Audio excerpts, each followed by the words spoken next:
Hello everybody, I'm Charlie Atkinson and this is the Volvo C40 Recharge. It's the manufacturer's second fully electric vehicle since the XC40 Recharge, and as the name suggests, the two are quite similar, but there are a few differences which I'll highlight in this video, as well as telling you everything else you need to know about the Volvo C40 Recharge.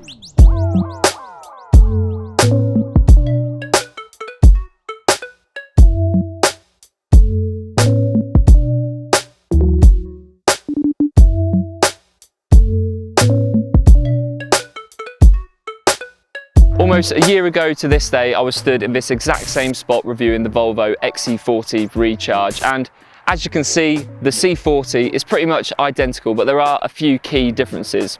First of all, the XC40 was a bit more boxy and a bit more of your typical SUV, if you like, whereas this is a lot more sleek, a lot more streamlined, and just generally a bit sportier. It's slightly longer than the XC40 and it's also a little bit lower as well. So all in all, it's a bit more coupe-like than the XC40. I've got to say, looking at it from this angle, it's got a whiff of the Ford Mustang Mach-E about it, which can only be a good thing. And all in all, I've got to say, Volvo has done a really good job with the design of this car.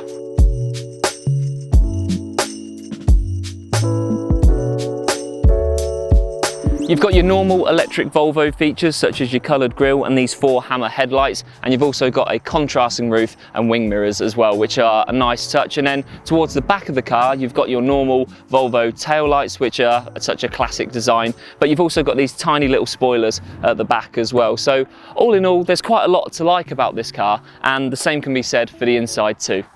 The inside of the Volvo C40 is pretty basic, but I do mean that in quite a positive way, because I like the interior of my cars to be a bit stripped back and a bit minimalist, and that's probably the best way to describe the inside of this car.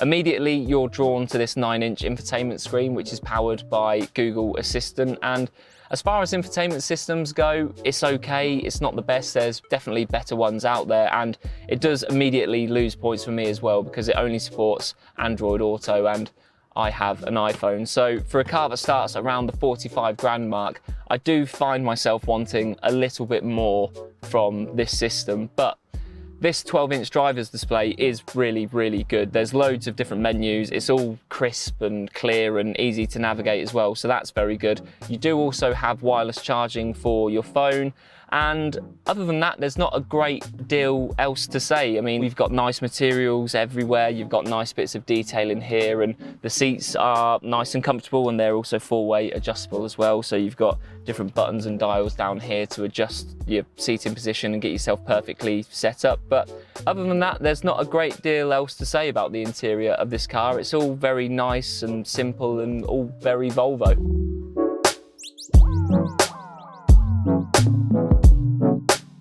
In the back, anyone over 6 feet like me is going to struggle because there really isn't a great deal amount of headroom, and you're going to have to end up sort of folding yourself over as well, and you don't have a lot of leg room to play with either. So all in all, I really wouldn't want to be in the back of here for a long car journey at all.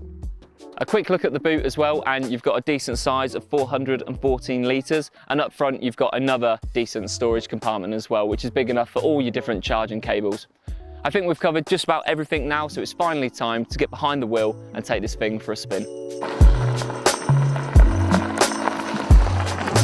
So first of all, let's go over some of the most important stats about the Volvo C40. Now, we are actually driving the Recharge Twin model, which means it's got a upgraded battery, which basically means certain things like 0 to 60 times are improved from 7.7 seconds on the standard version to 4.5 seconds on this, and it's also got an extended range as well, which officially sits at around 277 miles, I think it is, but I'll be honest, I've only had this car for about a day, so I haven't been able to do a real world range test just yet, but I'm expecting to get between sort of 210 to 220 miles, but I'll have to put that to the test later on.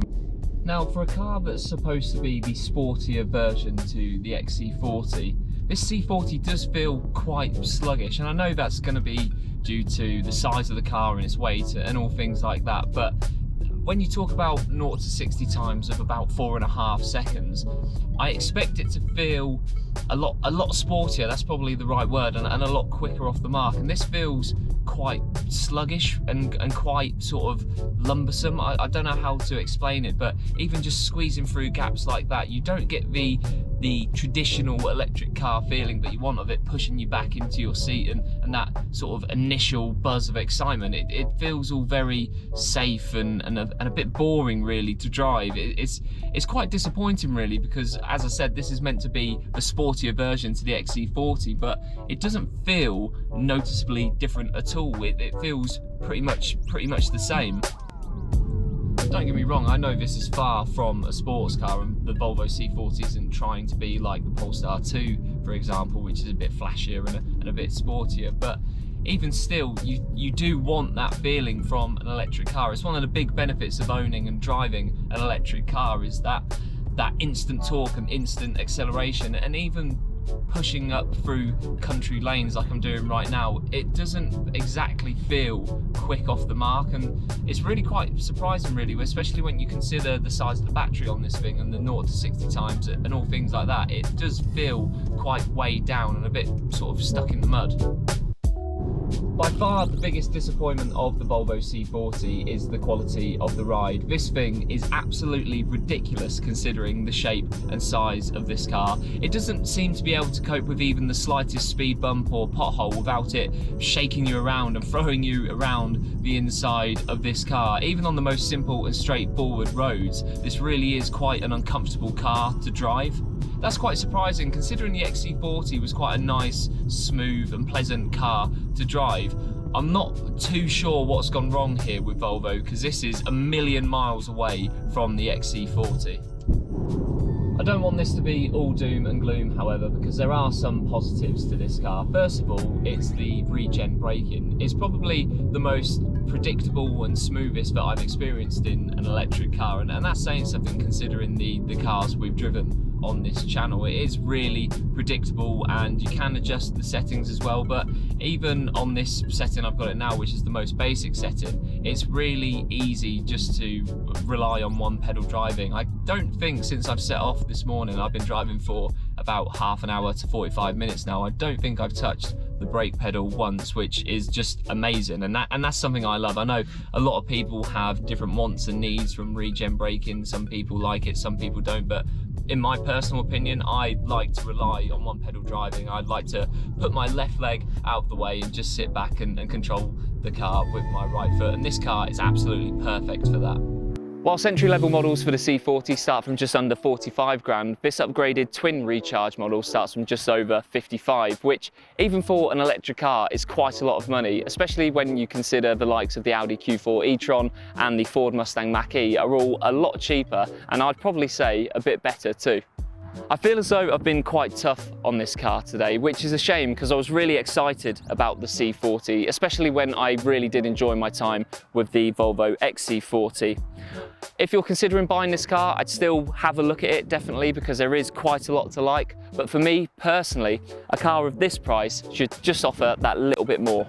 That's all for this video. If you liked it, then please do drop us a like and remember to subscribe as well. For more electric car reviews like this, you can head over to our channel, and for daily news coverage, features and much more, you can also check out evpowered.co.uk.